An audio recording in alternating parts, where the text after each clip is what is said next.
The problem we're facing today is an abusive and oppressive public safety system, also known as our police. It's clear that we have a problem of racism within our police forces across America, from minorities being shot while unarmed, to getting disproportionately long sentences for any crimes committed.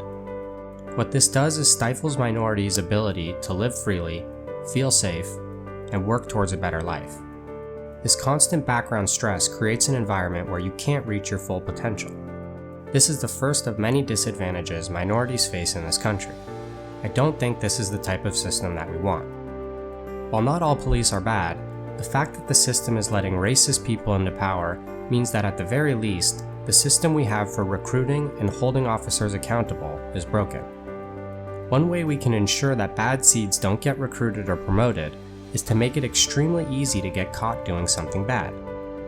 The reason we have bad cops is because they can actually get away with what they're doing. They are the authority, and are often protected by other officers. The first change we need to make is to have officers be fully liable when on duty. It would be interesting to hold officers to a standard of guilty until proven innocent. If you get a gun and more authority, then you should be held accountable for every single action you take, more so than the average person. This means while on the job, an officer must give up his rights to privacy in exchange for their increased power and authority. Officers should be required to wear front and back mounted cameras and a separate audio recording device.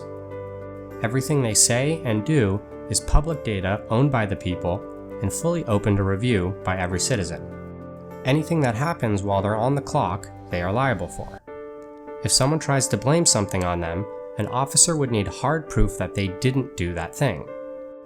Luckily, they have front and back mounted cameras, which will show exactly what happened.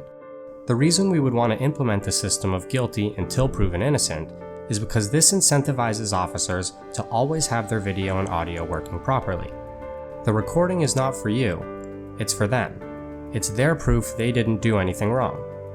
I think if you frame it like that, you can guarantee that the camera will always be on. If their camera breaks or runs out of battery while they're working, they need to stop what they're doing and go back and get the camera working before they do anything. The camera is their get-out-of-jail card. As long as they're good people doing their job correctly and their cameras are operating properly, then they shouldn't have a problem with these rules. It's that simple. Don't do anything without your camera. Otherwise, you will be presumed guilty and will go to jail. There is also other technology we can implement, like motion sensors in the gun barrels that record time, shots fired, and angle of the gun. This data, along with audio and video from multiple angles, will allow the courts to construct a virtual mock-up of the scenario to get a better idea of what exactly happened in real time. While there is a lot of work to be done to fix a broken public safety system, I believe the lowest hanging fruit is to equip each officer with a front and back camera and change the law to hold these officers to the standard of guilty until proven innocent. This will stop crooked officers in their tracks, and good officers won't need to change anything they're doing. With great power comes great responsibility. I think it's time for officers to be held to a higher standard of accountability for their actions while they're working for the public. If they're doing nothing wrong, then this shouldn't be a problem.